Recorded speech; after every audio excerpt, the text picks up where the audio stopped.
Students, प्रश्नावली 4.2 question number 5।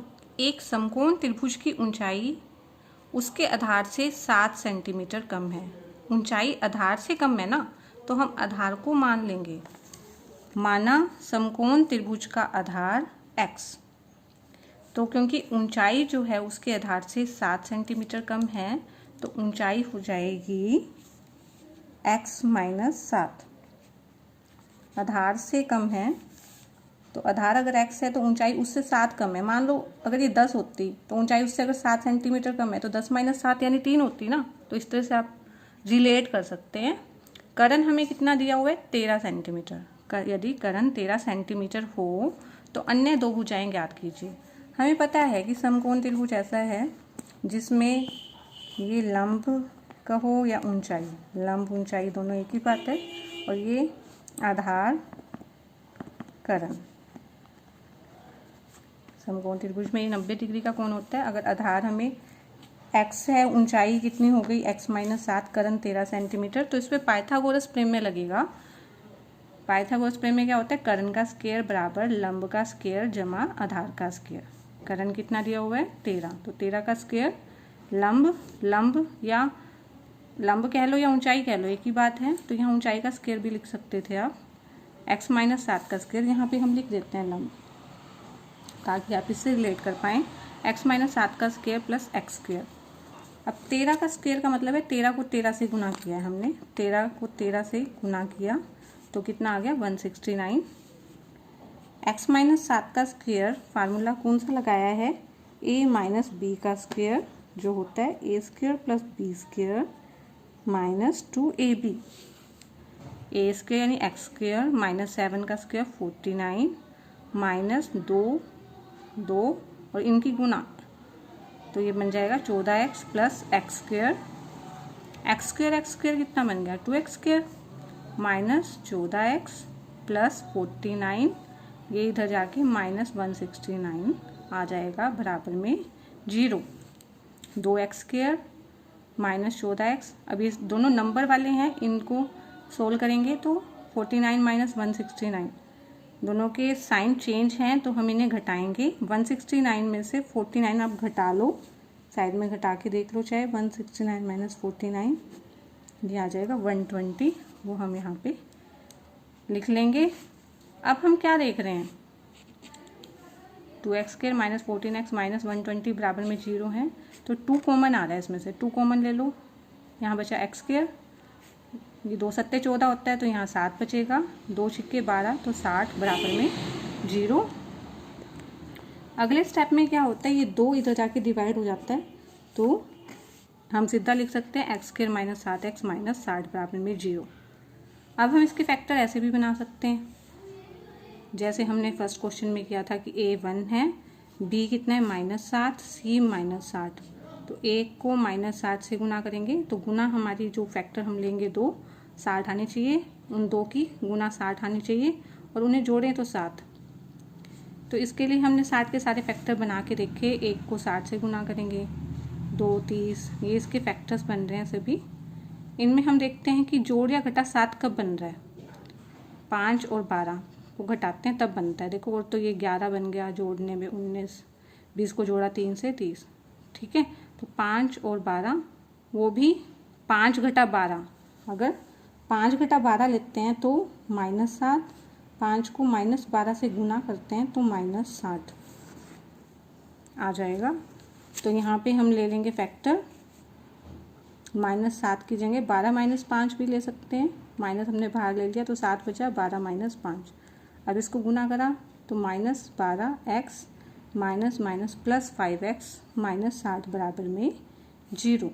अब इन दोनों में से देखते हैं क्या कॉमन आ रहा है? x कॉमन आ रहा है, यहाँ बचा x, यहाँ -12, यहाँ पे इन दोनों में से कॉमन ले लिए। अब इन दोनों में से देखते हैं, 5 कॉमन आ रहा है, क्योंकि देखो ये 5 से तो भाग होगा ही।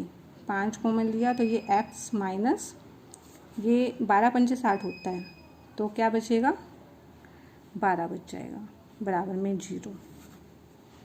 हमें वैसे भी ये ऐसा बनाना होता है कि दोनों सेम बन जाएं, ताकि हम अगले स्टेप में इसको कॉमन ले सकें। इसमें कॉमन लिया x - 12, अंतर क्या बन जाएगा? x + 5 बराबर में 0।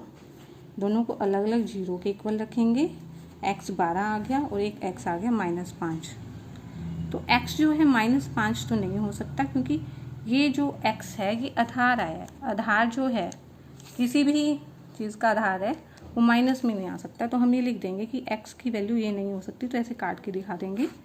x अगर 12 है आधार, तो ऊंचाई उससे 7 कम है ना, तो 12 - 7 5 सेंटीमीटर कम आ जाएगा। 12 - 7 5 सेंटीमीटर आ जाएगा। तो ये है क्वेश्चन नंबर 6, एक समकोण त्रिभुज की ऊंचाई। इसमें यहाँ तक का ही मेन होता है कि हमें कैसे यूज़ करना है। आगे तो आप सभी क्वेश्चन में सेम ही तरह से सोल्व करते हैं। क्वेश्चन नंबर 6 है, एक कुटीर उद्योग में एक दिन में, अगर आपने मेरा पहला वाला वीडियो देखा है उसके अंदर सेम ही ऐसा क्वेश्चन है। जो क्वेश्चन नंबर 2 है उदाहरण 1 में दी गई संख्याओं का हल कीजिए। तो उससे वो अगर आपने किया तो आप बड़ी जल्दी समझ जाएंगे। एक कुटीर उद्योग एक दिन में कुछ बर्तनों का निर्माण करता है। एक विशेष दिन यह देखा गया कि प्रत्येक नग की निर्माण लागत उस दिन के निर्माण किए गए बर्तनों की संख्या के दुगने से 3 अधिक थी। तो बर्तन कुछ निर्माण करता है, तो मान लेते हैं, देखो निकालना क्या है, प्रत्येक नग की लागत, क्योंकि कुछ नोट करते चलेंगे तो हम रिलेट कर पाएंगे। तो प्रत्येक नग की लागत हमने मान लिया, माना हमें क्या क्या निकालना है, एक तो निर्मित बर्तनों की संख्या भी निकालना है, तो वो भी मानना है।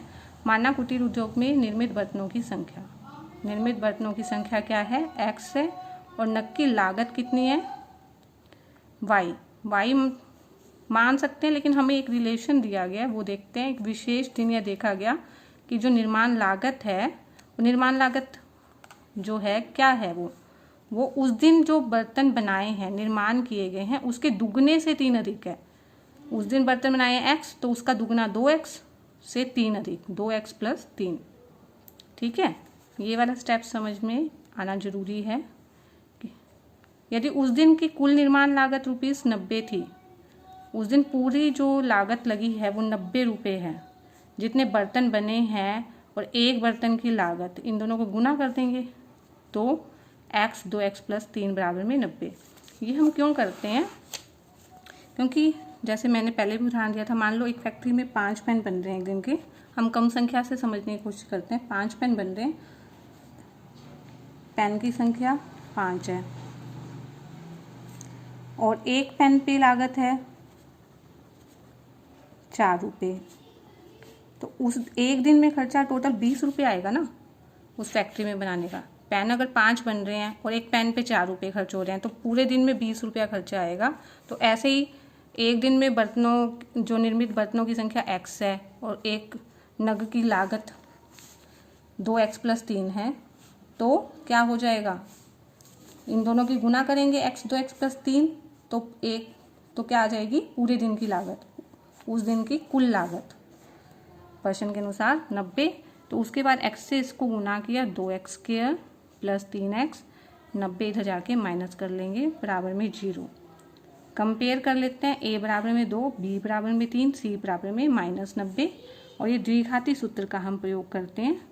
इसके अंदर b की वैल्यू 3 का स्क्वायर -4, a की वैल्यू 2, c की -90 हम पुट कर रहे हैं।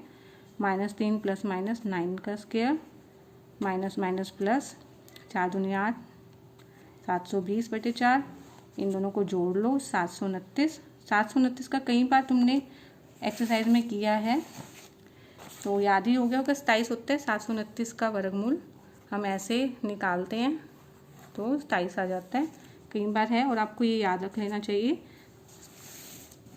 और फिर क्या हो जाएगा, एक बार तो -3 +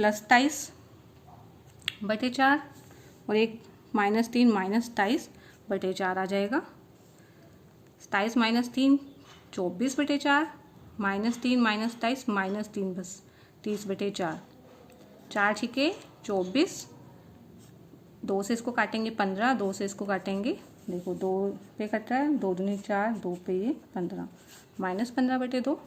लेकिन हम क्या कहेंगे, x क्या है, -15/2 नहीं हो सकता, क्योंकि एक दिन जो बर्तन बने वो माइनस में नहीं हो सकते ना, भिन्न में हो सकते हैं। ठीक है, तो इसलिए ये नहीं हो सकते। तो हम निर्मित बर्तनों की संख्या x 6 लेंगे, जो x के बराबर है, x थी ना, x की वैल्यू कितनी आ गई है, 6। तो निर्मित बर्तनों की संख्या 6। नग की लागत, 2x + 3, 2x + 3 और यहाँ पे x की जगह 6 पुट कर देंगे, 2 छक्के 12 और 3 15, तो 15 रुपये जो है इसका आंसर आ जाएगा। और 6 दो आंसर आ जाएंगे क्योंकि हमसे 2 चीज़ें पूछी गई थी, निर्मित बर्तनों की संख्या और प्रत्येक नग की लागत। अगर हमने आंसर चेक भी करना है तो इन्होंने कहा था उस दिन की कुल निर्माण लागत 90 है, तो इनको गुना करके देख लो। 6 को 15 से गुना कर रहे हैं हम जांच में, और 6 को 15 से गुना कर रहे हैं तो 90 आ रहा है, तो यानी हमारा आंसर सही है। ठीक है, तो मुझे लगता है आपको एक्सरसाइज समझ में आई होगी। अगर आपको एक्सरसाइज समझ में आ रही है तो वीडियोस को लाइक कीजिए, चैनल को सब्सक्राइब कीजिए, अपने फ्रेंड्स के साथ शेयर कीजिए।